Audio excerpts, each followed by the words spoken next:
wala ka pang hepatitis B infection pag magbabakuna ka. So, ang bakuna ginagamit as prevention, no, sa hepatitis B. Hindi siya gamot sa hepatitis B infection.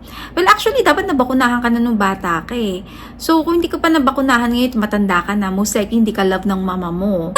Pero move on ka na lang. Tapos pumunta ka na lang sa trusted physician mo, tapos magpabakuna ka laban sa hepatitis B.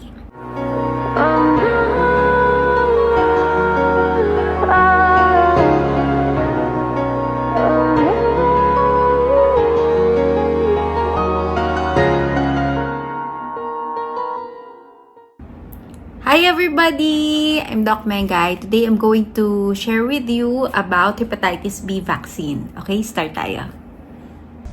Okay, ano ba ang hepatitis B infection?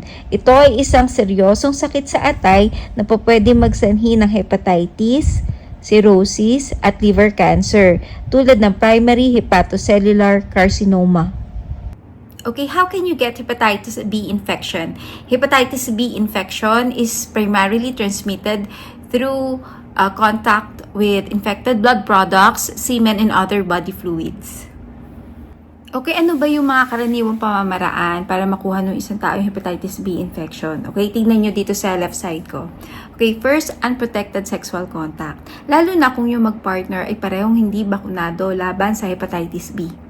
Okay, second, sharing needles or syringes. So, let's say yung isang tao ay may drug addiction siya, tapos gumagamit siya ng mga needles to inject themselves with the drug that they're addicted to. So, ayun, kung nagsishare sila, baka mamaya kasi yung ka-share niya infected pala na hepatitis B, yun pa pwede niya makuha yung sakit doon.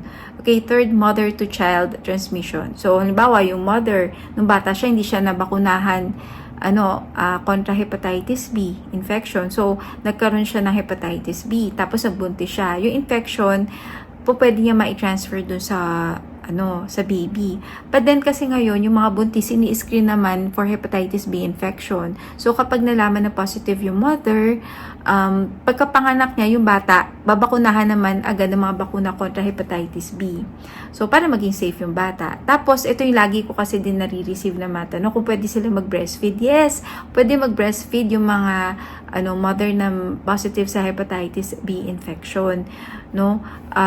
Kasi kung nabakunahan naman yung bata, magkakaroon ng protection yung bata against hepatitis B. Okay, fourth, contact with contaminated blood. Pwedeng dun sa needle na may dugo nung tao na may hepatitis B o dun sa knife. Let's say, may dugo yung knife na ginamit niya kasi nakat yung tao na may hepa B. Tapos nagamit mo, no? Tapos ikaw din nakat, no? Na-expose ka dun sa contaminated blood. Tapos ito pa, fifth, sharing personal items tulad ng pang-ahit, toothbrush, siguro yung mga utensils na ginamit niya, no, yung may mga body fluids, ayan, pwede mong makuha hepatitis B virus doon kapag nagamit mo yung mga yon. Okay, 6, unsafe medical and dental practices. O halimbawa dun sa dentist, yung pinangsilip ng bibig o kaya yung extract nila ng tooth, meron pa traces ng doon saliva or meron pa doon traces ng blood nung taong infected with Hepa B. Ayun po, pwede mo din makuha doon yung infection. Okay, sasagutin na natin itong malupit na tanong na to. Sino-sino ba ang dapat mabakunahan laban sa hepatitis B? Okay, tingnan natin. Okay, yan. Number 1, newborns, infants, and children. So, actually, yung hepatitis B vaccine, part yan ng EPI program ng Department of Health, yung Expanded Program on Immunization ng Department of Health, no? So, sa health center, kasama na talaga hepatitis B sa mga binabakuna sa mga bata. Okay, second, healthcare workers. No? So, understandable naman kasi yung mga healthcare workers, sila exposed sa mga contaminated blood and body fluids. Okay, third, individuals with specific medical condition tulad ng may mga liver diseases, diabetes, at saka yung mga taong dinadialysis. Okay, fourth, sexual partners and household contacts of hepatitis B carriers. Okay, sino-sino pa? Okay, yan, fifth. Travelers to high-risk area, Asia, Africa, South America, and the Caribbean. Okay, injection drug users, individuals who use needles for drugs are at higher risk and should consider vaccination. So, naisip ko dito yung mga may mga diabetes na nag-i-inject ng ng insulin nila.